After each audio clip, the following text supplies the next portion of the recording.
আসসালামু আলাইকুম রহমতুল্লাহ বরকাত। প্রিয় শিক্ষার্থীরা, আমি জিএম শামসুল আরিফিন, প্রবাসী উৎপাদন ব্যবস্থা ও বিপণন, নলতা আউসের মিশন রেসিডেন্সিয়াল কলেজ। আজ তোমাদের সাথে উৎপাদন ব্যবস্থা বিপণনের প্রথম পত্রের দ্বিতীয় অধ্যায় নিয়ে আলোচনা করব। ইতিমধ্যে 5টা ক্লাস এই অধ্যায় নিয়ে আলোচনা করেছি। আজকে 6ম ক্লাস আলোচনা করবো ইনশাল্লাহ, কারণ এই চ্যাপ্টারটা বেশ বড়, যার কারণে ক্লাসের পরিমাণ সংখ্যাও বেড়ে যাচ্ছে। এখন এখানে প্রায় তোমার 36টা ফ্যাক্টর আছে, 36তম। আজকে শ্রম নিয়ে আলোচনা করব, ওই উৎপাদন ব্যবস্থা বিপণনের উৎপাদন উপকরণ এই অধ্যায়ে। প্রথমে আমরা জেনে নেই শ্রম কি। সহজ কথায় শারীরিক এবং মানসিক প্রচেষ্টাকে শ্রম বলে। শারীরিক এবং মানসিক কর্ম প্রচেষ্টাকে শ্রম বলে। তাহলে কি বুঝলাম? শ্রম কি? মানসিক এবং শারীরিক কর্ম প্রচেষ্টাকে আমরা শ্রম বলব। সহজভাবে শ্রম বলতে বলতে মানুষের দৈনিক বা শারীরিক পরিশ্রমকে বোঝায়, কিন্তু অর্থনীতিতে শ্রম বলতে মানুষের ওই সব শারীরিক ও মানসিক কর্মসূচি বোঝায় যার মাধ্যমে অর্থ উপার্জন করা যায়। অর্থাৎ যে পরিশ্রমের মাধ্যমে অর্থ উপার্জন করা যায় না, তা কখনোই শ্রম হিসেবে বিবেচিত হতে পারে না। এক কথায় শ্রম বলতে আমরা কি বুঝি? শ্রম বলতে আমরা বুঝবো যে শুধু শারীরিক পরিশ্রমের সাথে অর্থ সম্পর্কিত বিষয় জড়িত, তাকে আমরা শ্রম বলবো। কিন্তু যে শ্রমের সাথে শারীরিক পরিশ্রমের সাথে শ্রমের কোনো অর্থের কোনো যোগসংযোগ নেই, তাকে আমরা শ্রম বলবো না। যেমন খেলাধুলাকে আমরা শ্রম বলবো না আমাদের উৎপাদন ব্যবস্থা বিপণনের ভাষায় বা অর্থনীতির ভাষায়। কারণ খেলাধুলা করতে গেলে কিন্তু শারীরিক মানসিক দুটোই আমাদের পরিশ্রম করতে হয়। শারীরিকভাবে পরিশ্রম করতে হয় এবং মানসিকভাবে পরিশ্রম করতে হয়। কিন্তু যেমন তুমি ফুটবল খেলছো, তুমি ক্রিকেট খেলছো, এই ক্রিকেট খেলতে গেলে কিভাবে মারতে হবে, এটা ব্রেন দিয়ে এবং শারীরিক ক্ষমতা দিয়ে ওই জিনিসটা তুমি খেলার চেষ্টা করতেছো, কিন্তু এর বিনিময়ে তুমি কিন্তু কোনো অর্থ পাচ্ছ না। ফুটবলও ঠিক একই জিনিস, কিন্তু এই ফুটবল যদি অর্থের সাথে সম্পর্কিত থাকে তখন সেটাকে আমরা শ্রম বলবো।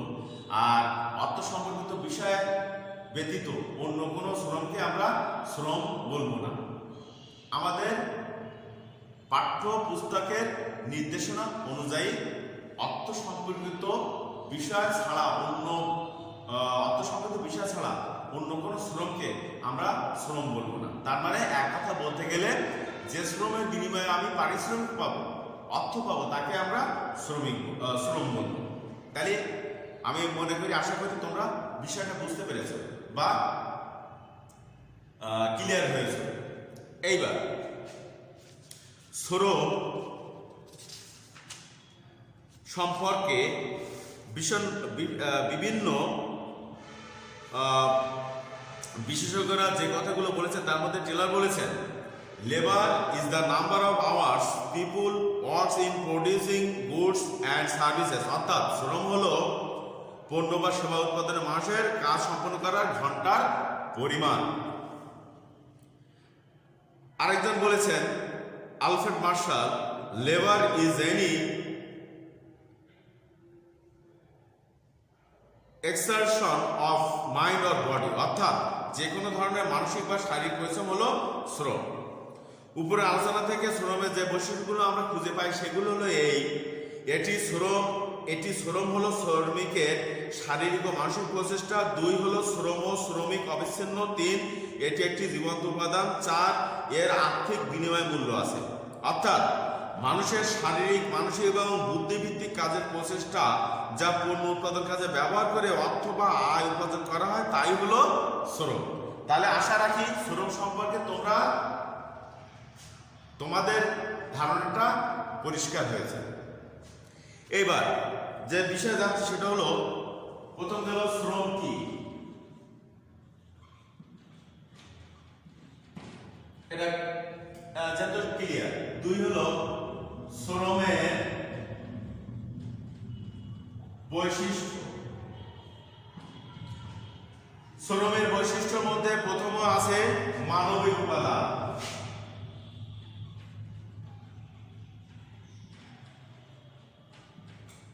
তারপর আছে ধ্বংসশীল উপাদান, বেশি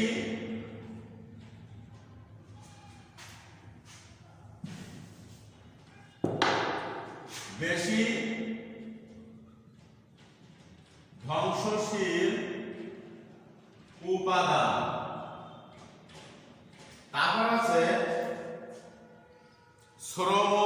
শ্রমিক ও শ্রম অবিচ্ছিন্ন, শ্রমিক ও শ্রম অবিচ্ছিন্ন। তারপর আছে দর কষাকষির ক্ষমতা।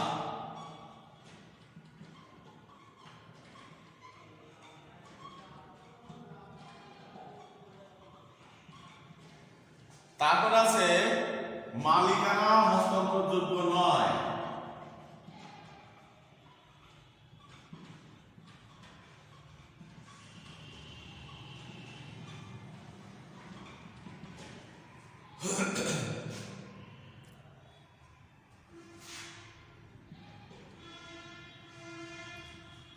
তারপর হলো শ্রম গতিশীল।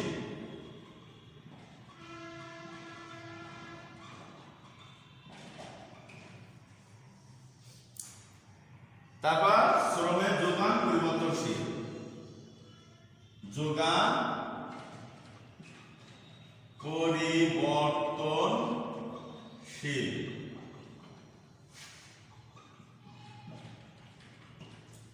তাহলে শ্রমের বৈশিষ্ট্যের মধ্যে কি কি আছে দেখো, মানবিক উপাদান। এই পয়েন্টের মধ্যেই সব প্রশ্নের উত্তর কিন্তু পাওয়া যায়। মানবিক উপাদান মানে কি? শ্রম একটি এমন একটি বিষয় যার উৎস হলো মানুষ। মানুষ ছাড়া অন্য কোনো উৎস থেকে শ্রম পাওয়া সম্ভব না। এ কারণে শ্রমকে শারীরিক, মানসিক এবং জীবন্ত উপাদান হিসেবে বিবেচনা করে, তাই বলা হয়েছে মানবিক উপাদান। তারপর আছে দেখো বেশি ধ্বংসশীল উপাদান। অন্য যে কোনো উপাদানের চেয়ে শ্রম সর্বাপেক্ষা ধ্বংসশীল উপাদান, কারণ এটি কোনো দিনের বা সময়ের জন্য একবার নষ্ট হলে আর কখনো ফিরে আসে না। উদাহরণ হিসেবে বলা যায়, কোনো শ্রমিক একদিন পরিশ্রম না বা কাজ না করলে ওই দিনের কাজ বা শ্রমটি তার জীবনে আর কখনো ফিরে আসবে না। এক কথা, আমি যে শ্রম দিচ্ছি, এই শ্রমটা যদি আজকে না দেই, তাহলে এই শ্রমটা আজকের দিনের শ্রমটা আমি কোনোদিনই খুঁজে পাবো না। তাই বলা হয়েছে বেশি ধ্বংসশীল উপাদান। অন্য কোনো বিষয়গুলো কিন্তু এত বেশি ধ্বংসশীল না। শ্রমিক ও শ্রম অবিচ্ছিন্ন, এর অর্থ কি? শ্রমিক থেকে শ্রমকে কখনোই আলাদা করা যায় না বা বিচ্ছিন্ন করা যায় না, কারণ শ্রমিক যে কাজটাই করে অর্থের বিনিময়ে সেটাই হলো শ্রম। তাই বলা হয়েছে শ্রমিক ও শ্রম অবিচ্ছিন্ন। তারপর দর কষাকষি ক্ষমতা।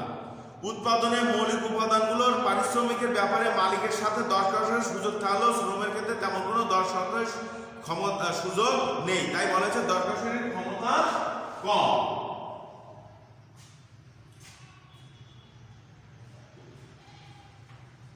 অন্যান্য জিনিস যেমন জিনিসপত্র কেনাকাটি বা কেনার ক্ষেত্রে দর কষাকষি যেমন সুযোগ আছে, শ্রমিকের শ্রম বিক্রি বা শ্রম প্রদানের যে পারিশ্রমিক, সেই পারিশ্রমিকের কিন্তু দর কষাকষির ক্ষমতা খুবই কম।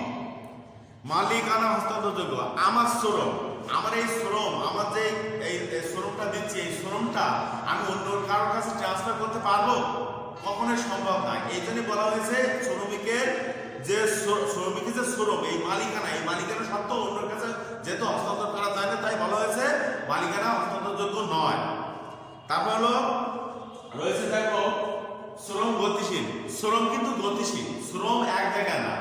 আমি একটা কথা এই এখনই বলছি, এই কথা বলার সাথে সাথে আরেকটা কথা বলার যে একটা গতি, এই গতিশীল অবস্থাকে বলা হয়েছে শ্রম গতিশীল। তারপর হলো শ্রমের যোগান পরিবর্তনশীল। এখানে যে জিনিসটা বলা হয়েছে, শ্রমের যোগান দেশের কর্মক্ষম মানুষ ও তাদের কাজের দক্ষতার উপর নির্ভর করে। জন্মহার, শিক্ষা, প্রশিক্ষণ প্রভৃতির মাধ্যমে শ্রমের যোগান বাড়ানো যায়। অন্যদিকে মৃত্যুর হার বেড়ে যাওয়া, শিক্ষার অভাব প্রভৃতির কারণে শ্রমের যোগান কমে যায়। এজন্য বলা হয় শ্রমের যোগান পরিবর্তনশীল। এক কথা বলতে গেলে মৃত্যু হলে বা অশিক্ষিত পরিমাণ বাড়লে শ্রমিকের দক্ষ শ্রমিকের শ্রম কিন্তু যোগান কখনো বাড়ে কখনো কমে। ধরো এখন বাংলাদেশে বর্তমানে শ্রমিকের শ্রম বা দক্ষ শ্রমিকের যোগান কিন্তু বা পরিমাণ কিন্তু অনেক বেশি, কিন্তু এখান থেকে 20, 25, 30 বছর আগে এত দক্ষ বা শিক্ষিত শ্রমিক ছিল না। তখনকার যোগান এখনকার যোগান কিন্তু এক না। তাই বলা হয়েছে যে শ্রমের যোগান পরিবর্তনশীল। তাই বলা যায় উৎপাদনের জীবন্ত উপাদান হিসাবে শ্রমের উপরোক্ত কিছু স্বতন্ত্র বৈশিষ্ট্য দেখা যায় যা শ্রমকে উৎপাদনের অন্যান্য উপকরণ থেকে আলাদা করেছে। তাহলে কি শ্রম কি, শ্রমের বৈশিষ্ট্য সম্পর্কে কি আছে, বৈশিষ্ট্যগুলো কি আছে তোমরা খুব ভালোভাবে বুঝতে পেরেছো। এইবার শ্রমিকের বৈশিষ্ট্য পরে যে জিনিসটা আসতেছে সেটা হলো যে শ্রমের গুরুত্ব।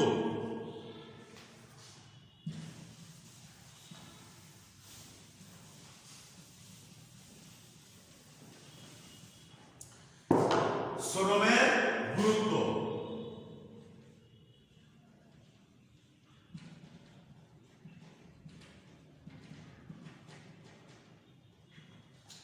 শ্রমের গুরুত্বের মধ্যে শ্রমের গুরুত্ব কি?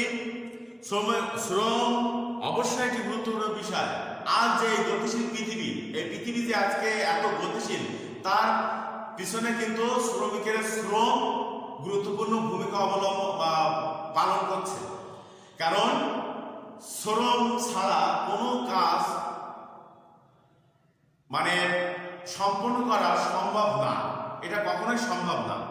এই জন্যই বলা হয়েছে শ্রম গুরুত্বপূর্ণ। এই ক্ষেত্রে শ্রমিকের যে শ্রম, সেই শ্রমের যে গুরুত্ব, সেই গুরুত্ব নিয়ে আমরা এবার আলোচনা করব। প্রথমে আছে অর্থনৈতিক উন্নয়ন। বিশ্বের যে কোনো দেশের অর্থনৈতিক উন্নয়নে শ্রমের গুরুত্ব অপরিসীম। দক্ষ এবং অভিজ্ঞ শ্রম শক্তি ছাড়া কোনো দেশের অর্থনৈতিকভাবে উন্নতি লাভ করতে পারে না। যে দেশে শ্রমের যথাযথ ব্যবহার বেশি, সে দেশ উন্নতির দিক থেকেও এক ধাপ এগিয়ে থাকে। তাহলে বোঝা গেছে কি অর্থনৈতিক উন্নয়নের ক্ষেত্রে শ্রমের গুরুত্ব আছে। তারপর উৎপাদন বাড়ানো। শ্রমের উৎপাদনে এমন একটি গুরুত্বপূর্ণ উপাদান যা দুটি উপায়ে উৎপাদন বাড়িয়ে থাকে। এক, পণ্য ও সেবা উৎপাদনের সরাসরি নিয়োজিত থেকে। দুই, যে শ্রমিককে কাজে লাগিয়ে অর্থ উপার্জন করে মূলধন সৃষ্টির মাধ্যমে পরোক্ষভাবে উৎপাদন বাড়ানো যায়। তাহলে এক, প্রত্যক্ষভাবে এবং পরোক্ষভাবে। প্রত্যক্ষ শ্রম দিয়ে উৎপাদন বা সেবা উৎপাদন করা যায়, আর পরোক্ষভাবে অর্থ উপার্জনের মাধ্যমে, মূলধন গঠনের মাধ্যমে উৎপাদন বাড়ানো যায়। তৃতীয় নম্বরে হচ্ছে জীবনযাত্রার মানে উন্নয়ন। একজন শ্রমিকের আয়ের অন্যতম প্রধান উৎস হল শ্রম। কেননা শ্রমের ব্যবহারের ফলে আয় বাড়ে বলে মানুষের ভোগের পরিমাণও বেড়ে যায়। আর ভোগের পরিমাণ বাড়ে তখনই যখন মানুষের জীবনযাত্রার মান উন্নয়ন ঘটে। তাহলে শ্রমের ব্যবহার, আয় বাড়ে, ভোগ বাড়ে, জীবনযাত্রার মান উন্নয়ন। শ্রমের ব্যবহার কি? শ্রমের ব্যবহার, তা থেকে আয় বাড়ে, তা থেকে ব্যয় বাড়ে। ভোগ ভোগ বাড়ে। তারপরে জীবনযাত্রার মান উন্নয়ন ঘটে।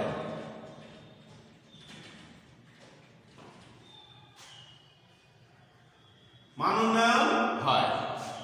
মোটামুটি এইভাবে শ্রমের ব্যবহার করে জীবনযাত্রার মান উন্নয়ন করে থাকে। তারপর হলো জাতীয় আয় বাড়ানো। একটি দেশের জাতীয় আয় বাড়াতে শ্রমের গুরুত্ব অপরিসীম। যে কোনো দেশের শ্রমের যত ব্যবহার হলে সে দেশে জাতীয় আয় বাড়বেই। তাহলে জাতীয় বাড়ানোর কাছে শ্রমের গুরুত্ব আছে কিনা? সম্পদের সদ্ব্যবহার। শ্রমশক্তি ব্যবহারের মাধ্যমে প্রাকৃতিক ও অপ্রাকৃতিক বিভিন্ন ধরনের সম্পদের ব্যবহার নিশ্চিত করা যায়। পৃথিবীতে যত ধরনের প্রাকৃতিক সম্পদ আছে সেগুলোর শ্রমশক্তির মাধ্যমে মানুষের ব্যবহার উপযোগী করে তোলে। যেমন এই ভূপৃষ্ঠের মধ্যে কয়লা আছে, খনিজ সম্পদ, কয়লা আছে, গ্যাস আছে, হীরা আছে, মুক্তা আছে, অনেক কিছু আছে, সেগুলো মাটির নিচে আছে। সেই মাটির নিচে থেকে ওপরে তুলে এনে সেগুলো মানুষের ব্যবহারের উপযোগী করতে গেলে কি দরকার? শ্রমিকের শ্রম দরকার। শ্রমিক ছাড়া এটা সম্ভব নয়। তাই বলা হয়েছে সম্পদের সদ্ব্যবহারের ক্ষেত্রে শ্রমিকের গুরুত্ব অপরিসীম। তারপর মূলধন গঠন, যা সম্পদ উপার্জনের সহায়তা করে তাকে মূলধন বলে। যা সম্পদে উন্নয়নের সহায়তা করে তাকে মূলধন বলে। শ্রম ছাড়া কোনো অবস্থাতে মূলধন গঠন করা সম্ভব নয়, কারণ শ্রমের মাধ্যমে আয় সৃষ্টি হয় এবং মুক্ত আয় থেকে স্বাভাবিকভাবেই সঞ্চয় প্রবণতা সৃষ্টি হয়, আর এই সঞ্চয় থেকে মূলধন গঠিত হয়। যেমন শ্রমের ব্যবহার, আয় বাড়ে, সঞ্চয় সৃষ্টি, মূলধনের সৃষ্টি। শ্রমের ব্যবহার,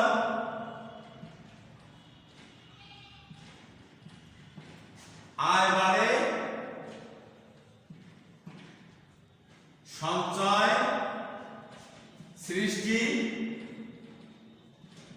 মূলধন সৃষ্টি।